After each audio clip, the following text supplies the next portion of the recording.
প্রশ্ন করেছ আমাদের কয়েকজন আলোচক বৃন্দকে, যারা তোমাদের সামনে তুলে ধরেছে বিষয়গুলো। তোমরা বিভিন্ন তোমাদের মনের মধ্যে যে প্রশ্ন আছে সেই প্রশ্নগুলো তাদের সামনে তোমরা তুলে ধরেছ। প্রশ্ন থাকারই স্বাভাবিক। আমাদের অনুষ্ঠানটার নাম আমরা আজকে কি দিয়েছি? আমাদের অনুষ্ঠান নামটাই আমরা দিয়েছি দেশ গড়ার পরিকল্পনা।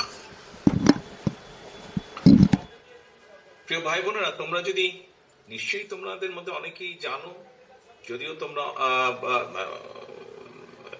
ইতিহাসের পাতা থেকে তোমরা জানো, বিভিন্ন ভাবে তোমরা জানো, শুনেছো, যারা সিনিয়র নেতৃবৃন্দ আছে সবার কাছ থেকে তোমরা তোমাদের জুনিয়র যারা আছে তাদেরকেও নিশ্চয়ই বলেছো। এখানে আমাদের আজকে সভাপতি সাহেব ওনার বক্তব্যে একটি কথা বলেছেন যে দেশ স্বাধীনের পরে, 90-এর স্বৈরাচারের আন্দোলনের পরে বিভিন্ন সময় দেশ যখন সংকটের সময় ছিল, সংকটের ভিতর দিয়ে গিয়েছে, এবং তারপরে বাংলাদেশের জনগণ যখন বিএনপিকে দেশ পরিচালনার দায়িত্ব দিয়েছে, তখন ধীরে ধীরে কিন্তু বিএনপি অবস্থার পরিবর্তন ঘটিয়েছে, অবস্থার উন্নতি ঘটিয়েছে বিএনপি। প্রিয় ভাই বোনেরা, এই মুহূর্তে আমরা যদি দেখি, আমরা আগামী 2 মাস পরে একটি নির্বাচন প্রত্যাশা করছি।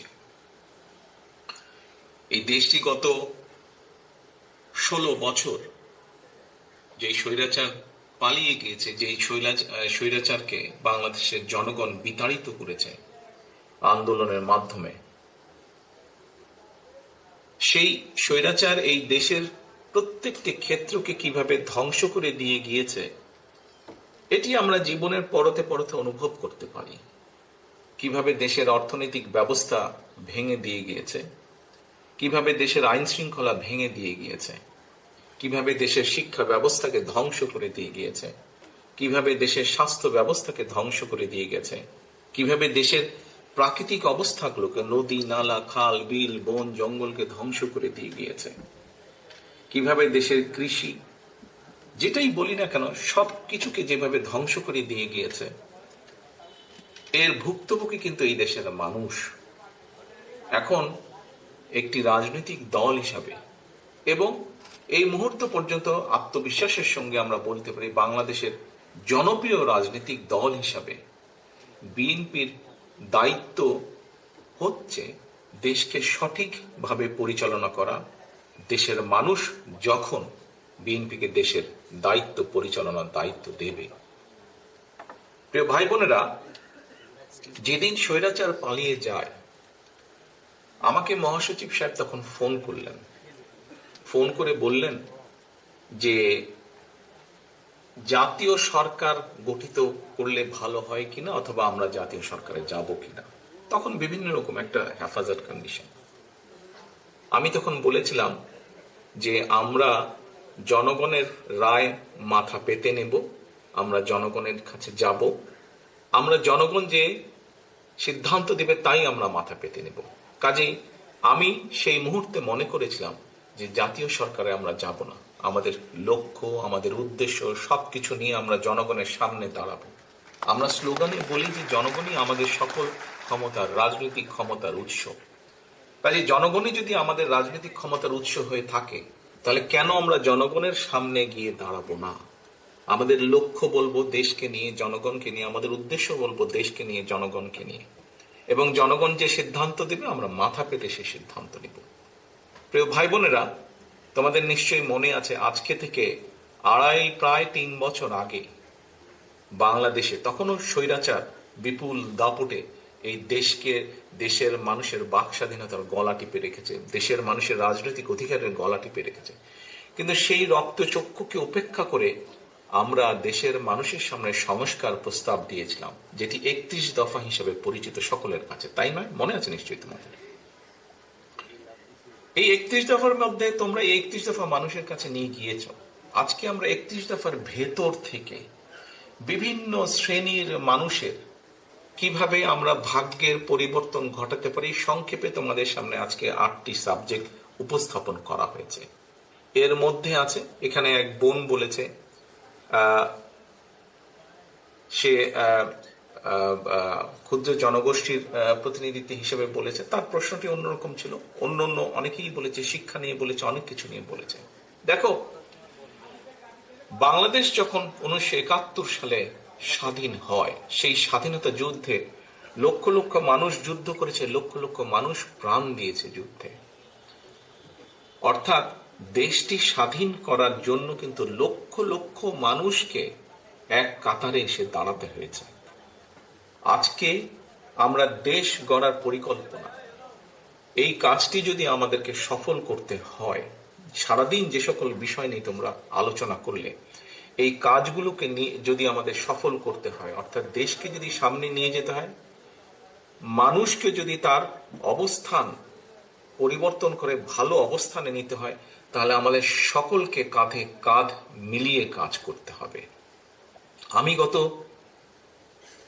5ই আগস্টের পর থেকে আমি গত প্রায় 1 বছরের বেশি সময় ধরে বলে আসছি যে আমাদের সামনের সময়গুলো কিন্তু খুব ভালো নয়। সামনে অনেক কঠিন সময়ে অপেক্ষা করছে আমাদের জন্য। বিভিন্নভাবে বিভিন্ন রকম ষড়যন্ত্র বিভিন্ন জায়গায় হচ্ছে। এই ষড়যন্ত্র রুখে দিতে পারে এই দেশের জনগণ, এবং এই ষড়যন্ত্র জনগণকে নিয়ে সাথে রুখে দিতে পারে বিএনপি, বাংলাদেশ জাতীয়তাবাদী দল। এই ষড়যন্ত্র রুখে দেবার একমাত্র উপায় হচ্ছে গণতন্ত্র, গণতন্ত্র এবং গণতন্ত্র। আমরা যদি গণতন্ত্রকে প্রতিষ্ঠিত করতে পারি, যে কোনো মূল্যে জনগণের মতামতকে প্রতিষ্ঠিত করতে পারি, তাহলে অবশ্যই অনেক ষড়যন্ত্রকে আমরা রুখে দিতে পারবো। কিন্তু ষড়যন্ত্রকে রুখে দিতে পারলেও তারপরেও কিন্তু সামনে অনেক কঠিন সময়।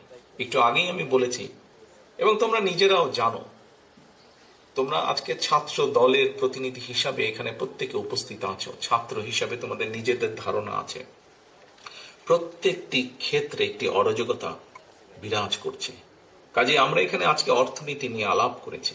আমরা এখানে তরুণ যে সমাজ, কয়েকজন তোমরা প্রশ্ন করেছো, তরুণ যে সমাজ, তাদের সামনে সবচেয়ে বড় যে সমস্যাটি তাদের কর্মসংস্থানের বিষয়, এই কর্মসংস্থানের বিষয় নিয়ে আমরা আজকে এখানে আলাপ করেছি। আমরা দেশের মানুষের স্বাস্থ্য নিয়ে এখানে আলোচনা করেছি। আমরা এখানে দেশের যে অর্ধেক সমাজ নারী সমাজ, এই নারী সমাজকে কিভাবে ইম্পাওয়ার করা যায় এবং তাদের কন্ট্রিবিউশনকে সমাজের মধ্যে নিয়ে আসা যায়, এবং যেটা শুভ ফল দেশের অর্থনীতি, দেশের সমাজ ব্যবস্থা, পরিবার, স্বাস্থ্য সবকিছুর উপরে সে শুভ অবস্থাটা পড়বে, কিভাবে সেটা করা যায় তা নিয়ে আমরা আলোচনা করেছি। দেশের পরিবেশ নিয়ে আমরা আলোচনা করেছি, দেশের শিক্ষা ব্যবস্থা নিয়ে আমরা আলোচনা করেছি, কিভাবে শিক্ষা ব্যবস্থাকে আমরা গড়ে তুলতে পারি, কিভাবে শিক্ষকদেরকে আমরা গড়ে তুলতে পারি সুন্দরভাবে। কারণ শিক্ষকদেরকে যদি আমরা গড়ে তুলতে পারি, তাহলে ভবিষ্যৎ শিক্ষা ব্যবস্থাকেও সুন্দরভাবে গড়ে তুলতে পারবো। কিন্তু এই কাজগুলো করা কিন্তু কঠিন কাজ, নট ইম্পসিবল, কিন্তু অনেক কঠিন কাজ। এবং দেশ এবং জাতিকে যদি নেতৃত্ব দিতে হয়, তাহলে অবশ্যই একটি পরিকল্পনা আমাদের সামনে থাকতে হবে। প্রিয় ভাই বোনেরা, তোমরা আজকে যখন এই হলে এসে বসেছো, তোমাদের আলোচনা শুরু হয়েছে, তোমরা যে আলোচনা শুরু হওয়ার সময় তোমাদেরকে প্রত্যেকে একটা করে ফোল্ডার দেওয়া হয়েছে, এবং কিছুক্ষণ পরে, খুব সম্ভবত লাঞ্চের পরে, তোমাদের সকলকে আলাদা আবার হাতে হাতে একটা লিফলেট দেওয়া হয়েছে না তোমাদের? সেই লিফলেটের মধ্যে কি আছে? সেই লিফলেটের মধ্যে কি আছে আমি বলছি। আলাদা একটি লিফলেট তোমাদেরকে দেওয়া হয়েছে। এখানে সোহেল, আজকে যে অনুষ্ঠান পরিচালনা করছে আমাদের জয়েন্ট সেক্রেটারি সোহেল, তার বক্তব্যে সোহেল কিন্তু একটি গুরুত্বপূর্ণ কথা বলেছে। আমি ব্যক্তিগতভাবে বিশ্বাস করি একটি বিষয়, আমরা যতগুলো পরিকল্পনা নিয়েছি, এই পরিকল্পনাগুলোকে সফল করতে হলে যেরকম আমাদের যোগ্য ব্যক্তিদেরকে বিভিন্ন জায়গায় দায়িত্ব দিতে হবে, কিন্তু তার থেকেও 2টি বড় ইম্পর্টেন্ট বিষয় আছে, যেই 2টি বিষয়কে যে কোনো মূল্যে আমাদেরকে অ্যাড্রেস করতে হবে। এবং এই 2টি বিষয়কে যদি আমরা অ্যাড্রেস করতে না পারি, আমাদের পুরো জাতি এবং দেশ সংকটের মধ্যে পড়বে। কি 2টি বিষয়? 1, দুর্নীতি, যে কোনো মূল্যে এই দুর্নীতির লাগাম টেনে ধরতে হবে। 2, আইন শৃঙ্খলা পরিস্থিতি, যে কোনো মূল্যে আইন শৃঙ্খলা পরিস্থিতির লাগাম টেনে ধরতে হবে। যদি আমরা দুর্নীতি এবং আইন শৃঙ্খলার লাগাম টেনে ধরতে না পারি, তাহলে আমরা যে পরিকল্পনাগুলি গ্রহণ করেছি মানুষের স্বাস্থ্য নিয়ে, দেশের ভবিষ্যৎ সন্তানদের শিক্ষা ব্যবস্থা নিয়ে,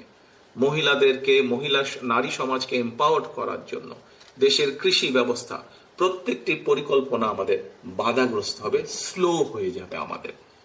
সেজন্যই আমাদের সরকার গঠনের সুযোগ পাওয়ার সাথে সাথে সর্বপ্রথমে আমাদেরকে নজর দিতে হবে, সর্বপ্রথমে আমাদেরকে ব্যবস্থা করতে হবে দুর্নীতির লাগাম কিভাবে আমরা টেনে ধরব। প্রিয় ভাই বোনেরা, তোমাদের হাতে যে লিফলেটটা দেওয়া হয়েছে, এই লিফলেটের মধ্যে একদম তথ্য দিয়ে উপস্থাপন করা হয়েছে যে বিএনপি 2001 সাল থেকে 2006 সাল পর্যন্ত যখন দেশ পরিচালনার দায়িত্বে ছিল, তার আগে এই যেই স্বৈরাচারকে বিদায় করা হয়েছিল, সেই স্বৈরাচার যখন দেশ ক্ষমতায় ছিল, সেই সময় কিভাবে তারা দুর্নীতি ছেয়ে ফেলেছিল দেশকে, এবং 2001 সালে দায়িত্ব পাবার পরে কিভাবে খালেদা জিয়ার সরকার ধীরে ধীরে ধীরে ধীরে দুর্নীতির অবস্থার উন্নতি ঘটিয়েছিল, দুর্নীতি থেকে ধীরে ধীরে কিভাবে দেশকে বের করে নিয়েছিল। একটি আন্তর্জাতিক সংস্থার যে অ্যানালাইসিস, সেই অ্যানালাইসিস একদম পুরা সুন্দরভাবে তোমাদের সামনে তুলে ধরা হয়েছে সেই লিফলেটটার মধ্যে। কাজেই আমরা দৃঢ়ভাবে, অত্যন্ত আত্মবিশ্বাসের সঙ্গে বলতে পারি, এই বাংলাদেশে যদি দুর্নীতির লাগাম টেনে ধরতে পারে, তাহলে একমাত্র বাংলাদেশ জাতীয়তাবাদী দলই পক্ষেই সেটা সম্ভব। সেটি করা সম্ভব একমাত্র কারণ আমরা অতীতে করেছি, আমরা ইনশাল্লাহ ভবিষ্যতে দেশের মানুষ দিলে ভবিষ্যতে ইনশাল্লাহ আমরা সেই কাজটি করিয়ে দেখতে পারব। প্রিয় সহকর্মীবৃন্দ, কেউ কেউ বলে থাকে স্বৈরাচার যেভাবে বিএনপি সম্পর্কে, এই যে স্বৈরাচার, পলাতক যে স্বৈরাচার, তারা বিএনপির সম্পর্কে যেসব মিথ্যা প্রপাগান্ডা ছড়াতো, আমরা ইদানিং লক্ষ্য করছি কিছু কিছু ব্যক্তি বা দল ঠিক একই সুরে গান গাইছে বা একই সুরে কতগুলো কথা বলার চেষ্টা করছে। এখন প্রশ্ন হচ্ছে, তাদেরও তো দুইজন ব্যক্তি আমাদের সাথে সেই সময় সরকারে ছিল। এই দুজন ব্যক্তি পৃথিবীতে আর নেই। দুজনই সিনিয়র মানুষ, দুজনই সিনিয়র রাজনীতিবিদ ছিলেন। তারা গত হয়েছেন। কাজে যে মানুষ নেই তাদের সম্পর্কে অবশ্যই খারাপ কথা বলা উচিত নয়। তাদের প্রতি পরিপূর্ণ সম্মান রেখেই বলতে চাই, সেই দুইজন ব্যক্তির বিএনপি সরকারে শেষ দিন পর্যন্ত থাকা প্রমাণ করে দেয়, দুটো জিনিস প্রমাণ করে যৌক্তিকভাবে।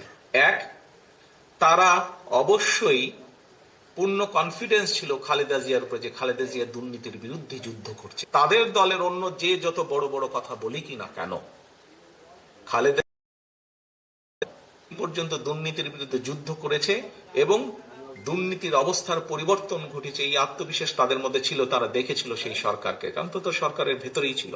সেজন্যই তারা শেষ দিন পর্যন্ত এই বিএনপি সরকারের সাথে তারা ছিল। আমরা এইভাবেই ধরে নিব, আমরা অন্য কিছু বলতে চাই না। কেউ কেউ বলে থাকে যে তাদের বিরুদ্ধে কোনো কিছু অভিযোগ পাওয়া যায় না। আজকে যখন নিরপেক্ষ কোর্ট বসেছে, স্বৈরাচারের সময় আমরা দেখেছি কিভাবে আদালতকে ইনফ্লুয়েন্স করা হতো, কিন্তু স্বৈরাচার পালিয়ে যাওয়ার পরে মোটামুটি আমরা বলতে পারি যে আদালত এখন নিরপেক্ষতা আমরা আশা করি। সেই নিরপেক্ষ আদালত থেকে আমরা দেখেছি কারো বিরুদ্ধেই কোনো জিনিস প্রমাণিত হয়নি, এটি ছিল প্রোপাগান্ডা।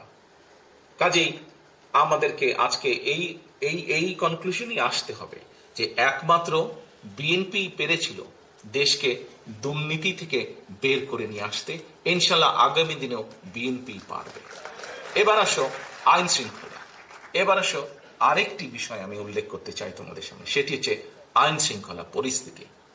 প্রিয় ভাই বোনেরা, তোমাদের অনেকেরই বয়স তখন আজকে থেকে অনেক কম ছিল, কিন্তু তোমরা নিশ্চয়ই শুনেছ অনেক মানুষের কাছে, সহকর্মী হোক, পরিবারের সদস্য হোক, আত্মীয় স্বজন হোক, বিগত বিএনপি সরকারের সময় আমরা বিভিন্ন আইন শৃঙ্খলা বাহিনী তৈরির মাধ্যমে আমরা দেশে আইন শৃঙ্খলা পরিস্থিতির উন্নতি ঘটিয়েছিলাম।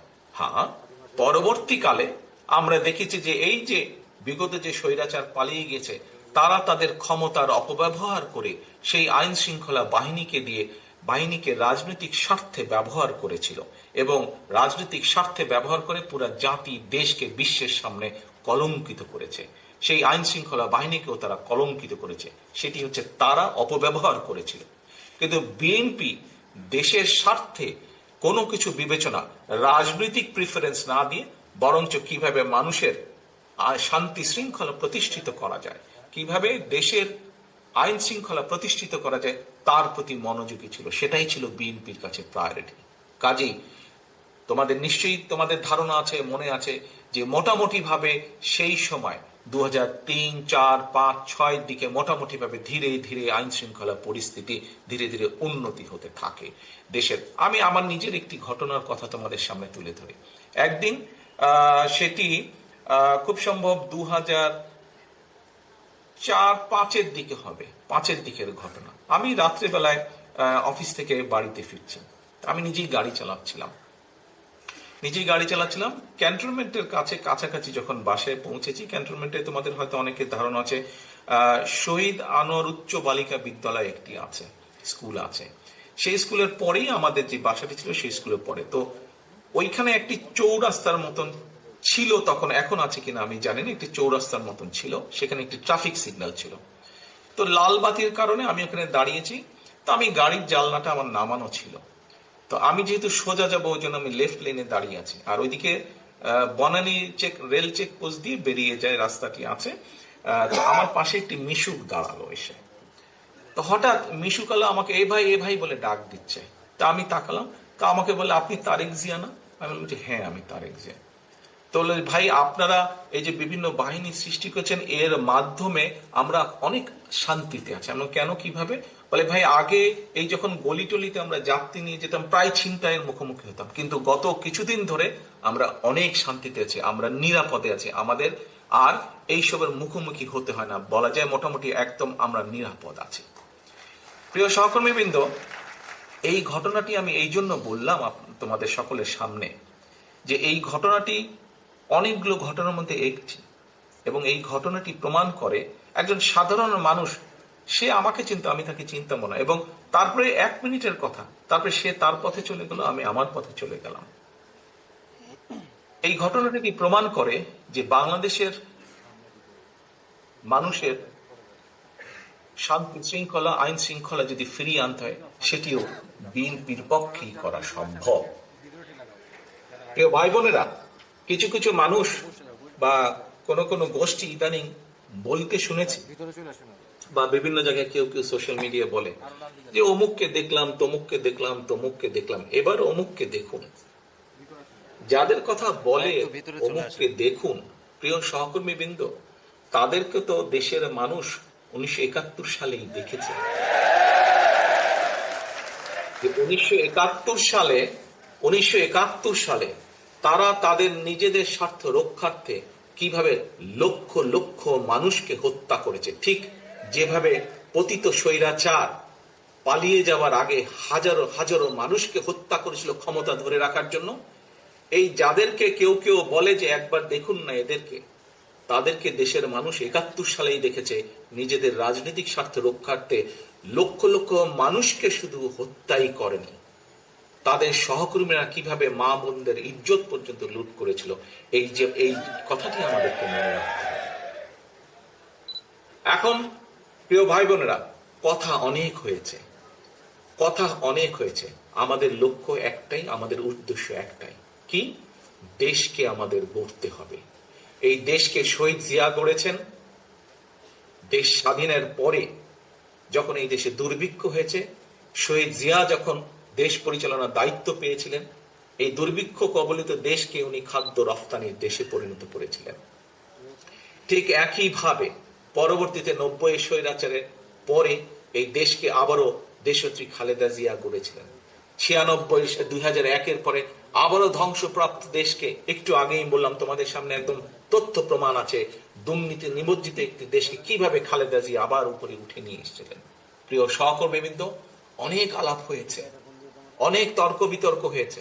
গত 1 বছর ধরে আমরা দেখেছি, পত্রিকার পাতা খুললেই, টিভি চালালেই, ইউটিউবে গেলেই আমরা দেখেছি বিভিন্ন সংস্কার নিয়ে আলোচনা হয়েছে।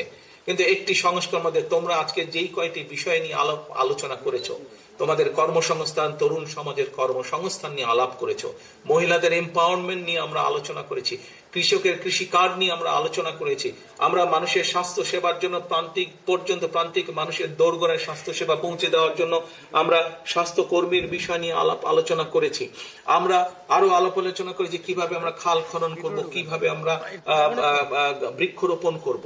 তোমাদের কাছে একটি প্রশ্ন, বিগত 1 বছর ধরে আমরা যে সংস্কার আলোচনা দেখলাম, বহু দলের এই যে সরকার যে উদ্যোগ গ্রহণ করেছিল, এগুলি এই যে আজকে তোমরা এই যেই বিষয়গুলি নিয়ে আলোচনা করেছো, সেই বিষয়গুলি কি তোমরা মনে করো এই প্রত্যেকটি বিষয় প্রত্যেকটি সাধারণ মানুষের জীবনের সাথে সম্পর্কিত?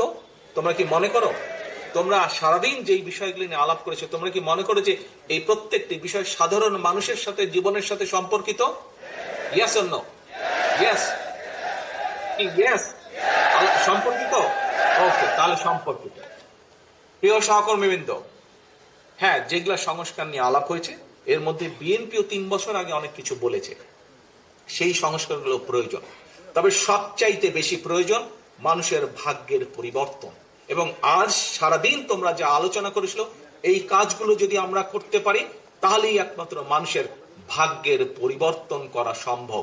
এবং মানুষের ভাগ্যের পরিবর্তন হলে, মানুষের যখন তরুণ যুবক যুবতীরা যখন চাকরি বাকরি কর্মসংস্থান করতে পারবে, কৃষক যখন কৃষি কার্ডের মাধ্যমে ধীরে ধীরে স্বাবলম্বী হয়ে উঠবে, নারী যখন ফ্যামিলি কার্ডের মাধ্যমে ধীরে ধীরে স্বাবলম্বী হয়ে উঠবে, যখন আমরা দেশের মানুষের আস্তে আস্তে ধীরে ধীরে রোগীর সংখ্যা কমিয়ে ফেলতে পারবো, যখন আমাদের খাল বিলগুলোতে পানি থাকবে, বন্যা হবে না, তখনই মানুষের ভাগ্যের পরিবর্তন ঘটবে।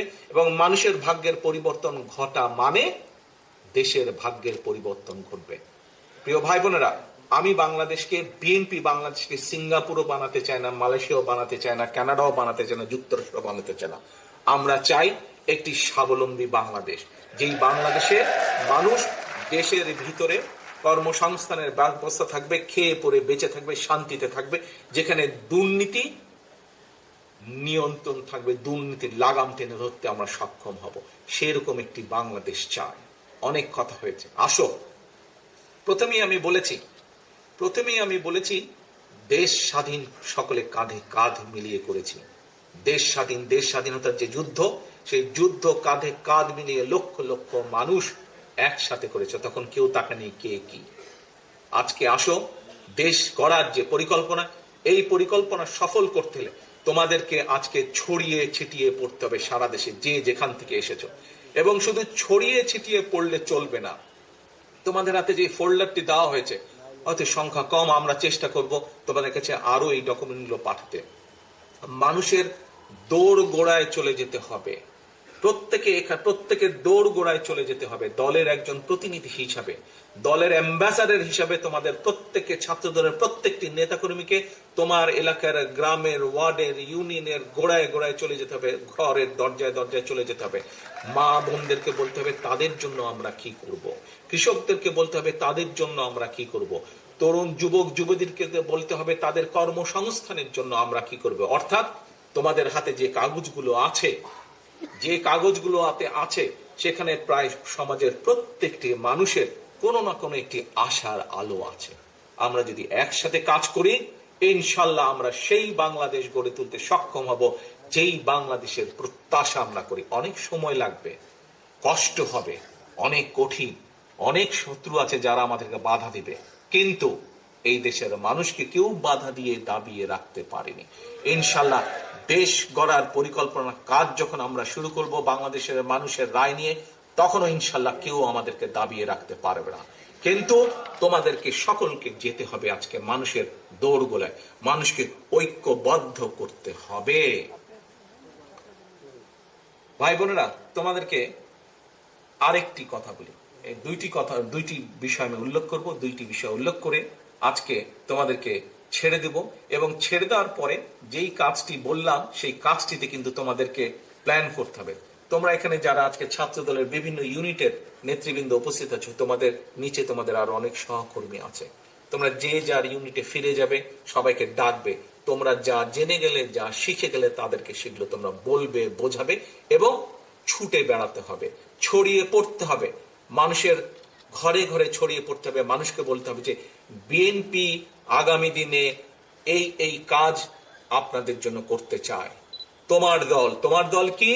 বাংলাদেশ জাতীয়তাবাদী দল। বাংলাদেশ জাতীয়তাবাদী দল এই এই কাজগুলো কৃষকের জন্য এই করতে চায়, নারী সমাজের জন্য এই করতে চায়, ছাত্র ছাত্রীদের জন্য এই করতে চায়, শিক্ষকদের জন্য এই করতে চায়, মসজিদের ইমাম মুয়াজ্জিম সাহেবদের জন্য এই করতে চায়। প্রত্যেকটি মানুষের কাছে তার তার মেসেজগুলো পৌঁছে দিতে হবে। প্রিয় সহকর্মীবৃন্দ, আমরা মানুষ, পৃথিবীতে আমরা বসবাস করি, আমরা মানুষ হিসাবে মানুষের জন্য আমরা কাজ করতে পারি। আমাদের সীমাবদ্ধতা আছে, পার্থিব সীমাবদ্ধতা আছে। সেই পার্থিব সীমাবদ্ধতার মধ্যে থেকে আমরা মানুষকে যা দিতে পারি, যা করতে পারি, আমরা মানুষের কাছে সেটি কমিট করব, সেটি কমিটমেন্ট দেব। এখন যার মালিক আমি বা তুমি কেউ না, তার কমিটমেন্ট কি আমরা দিতে পারি? তার কমিটমেন্ট আমরা দিতে পারি না, যা আমাদের সাধ্যের বাইরে। এখানে আমরা মুসলমান আছি, অন্য ধর্মের মানুষ এখানে উপস্থিত আছে। মুসলমান হিসেবে আমরা বিশ্বাস করি এই পৃথিবীতে এবং পৃথিবীর বাইরে যাবতীয় যা কিছু আছে, আমরা যা কল্পনা করি, যা কল্পনা করতে পারি না, সকল কিছুর মালিক একমাত্র আল্লাহ তাআলা, একমাত্র আল্লাহ রাব্বুল আলামিন। আমরা শুনেছি অনেক কিছু, একটি রাজনৈতিক দলের কিছু ব্যক্তি বা বেশ কিছু ব্যক্তি বিভিন্ন জিনিসের টিকিট বিক্রি করে বেড়াচ্ছে, বিভিন্ন জিনিসের কনফার্মেশন দিয়ে বেড়াচ্ছে। তো এখন আমি যতটুকু বুঝি, অনেক মুরব্বী ব্যক্তি আছেন, বুজুর্গ ব্যক্তি আছেন ধর্মীয় বিষয়।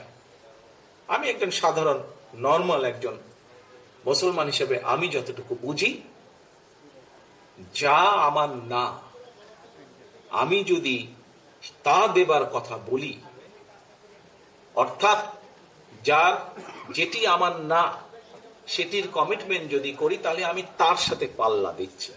অর্থাৎ দোজখ, বেহেশত, দুনিয়া সবকিছুর মালিক আল্লাহ। যেটার মালিক আল্লাহ, যেটার কথা একমাত্র আল্লাহ তাআলাই বলতে পারে, সেখানে যদি আমি কিছু বলতে চাই, আমার নর্মাল দৃষ্টিকোণ থেকে আমি বুঝি যে সেটি হচ্ছে শিরিক, সেটি হচ্ছে শিরিকের পর্যায়ে পড়ে।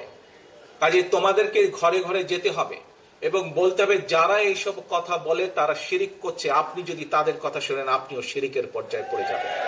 যার অধিকার একমাত্র আল্লাহ তাআলার, সেটি একমাত্র আল্লাহর অধিকার। কে কোথায় যাবে, কার ইহকালে কি হবে, পরকালে কি হবে, তার অধিকার একমাত্র, ডিসাইড করার অধিকার একমাত্র আল্লাহ। আমরা পৃথিবীতে মানুষ হিসাবে আমরা মানুষের দেখভাল যতটুকু সম্ভব আমাদের দৃষ্টি থেকে আমরা করতে পারবো, আমাদের শক্তি সামর্থ্য অনুযায়ী করতে পারবো। আমরা এই কালেরটা করতে পারবো, এই কালেরটা কম বেশি আমরা মানুষ হিসেবে যা আমাদেরকে ক্ষমতা আল্লাহ দিয়েছে তার ভিতরে করতে পারবো। যা ক্ষমতার বাইরে তা আমরা করতে পারবো না। কাজে যারা এসব কথা বলে তারা ইনেবে শিরিক করছে। একজন মুসলমান হিসেবে আমি সেটাই বুঝি। এই কথাগুলো তোমাদেরকে পৌঁছে দিতে হবে। তবে সবচেয়ে বড় কথা হচ্ছে, যা তোমরা আজকে শিখে গিয়েছো, যা তোমরা আজকে জেনে গিয়েছো, যা তোমরা আজকে বুঝে গিয়েছো, এগুলো মানুষের দোরগোড়ায় পৌঁছে দিতে হবে। তোমাদেরকে বিএনপির অ্যাম্বাসাডার হিসেবে যেতে হবে, আজকে মানুষের রাষ্ট্রদূত হিসাবে, দূত হিসাবে যেতে হবে। এখন আমার প্রশ্ন তোমাদের কাছে, তোমরা কি এই কঠিন কাজটি করতে পারবে? যদি তোমরা এই কঠিন কাজটি করতে পারো, তাহলে ইনশাআল্লাহ বিএনপি দেশ গড়ার যে পরিকল্পনা, সেই পরিকল্পনার পক্ষে ইনশাআল্লাহ আমরা জনগণের রায় পাবো এবং জনগণের রায় ইনশাআল্লাহ পেলে ইনশাআল্লাহ আমরা এই পরিকল্পনাকে ধীরে ধীরে পর্যায়ক্রমিক ভাবে বাস্তবায়ন করবো ইনশাআল্লাহ। প্রিয় সহকর্মীবৃন্দ, আশা করি, প্রত্যাশা করি এবং ইনশাআল্লাহ তোমরা তোমাদের কাজে সফল হও।